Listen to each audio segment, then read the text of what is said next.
నాంపల్లి కోర్టులో Bhujanga Rao తిరుపతన్నపై bail petition పై కూడా petition వేశారు. ఫోన్ ట్యాపింగ్ వ్యవహారంలో బెయిల్ పిటిషన్ కు దాఖలు చేశారు. గతంలో భుజంగరావు తిరుపతన్న బెయిల్ పిటిషన్లను నాంపల్లి కోర్టు కొట్టివేసింది. ఈ క్రమంలో మరొకసారి బెయిల్ పిటిషన్ వేశారు. భుజంగరావు తిరుపతన్న బెయిల్ పిటిషన్లపై నేడు నాంపల్లి కోర్టు విచారణ చేపట్టనుంది. ఈ అంశానికి సంబంధించి మరిన్ని అప్డేట్స్ అందించడానికి మా క్రైమ్ బ్యూరో చీఫ్ మధు సిద్ధంగా ఉన్నారు. మధు, తమకు బెయిల్ మంజూరు చేయాలంటే కూడా ఫోన్ ట్యాపింగ్ కేసులో అరెస్ట్ అయినటువంటి అక్యూజ్డ్ పర్సన్స్ వైష్ణవ్ అయితే పిటిషన్ దాఖలు చేశారు. భుజంగరావు తిరుపతన్న ఇద్దరు కూడా దాఖలు చేసినటువంటి పిటిషన్ మీద మరి కాసేపట్లోనే విచారణ జరగబోతుంది. బెయిల్ మంజూరు అవ్వబోతుందా, బెయిల్ పిటిషన్ క్యాన్సిల్ చేయబోతున్నారు అనేది చూడాల్సినటువంటి విషయం.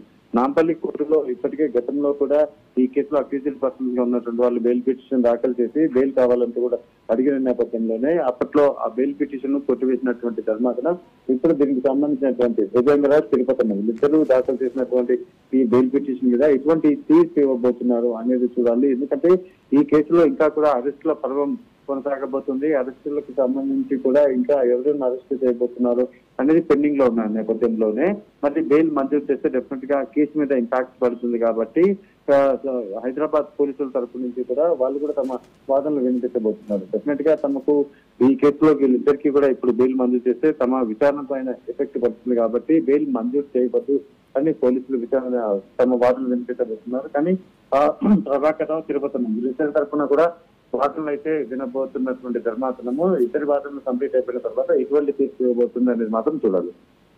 Right, thank you Madhu.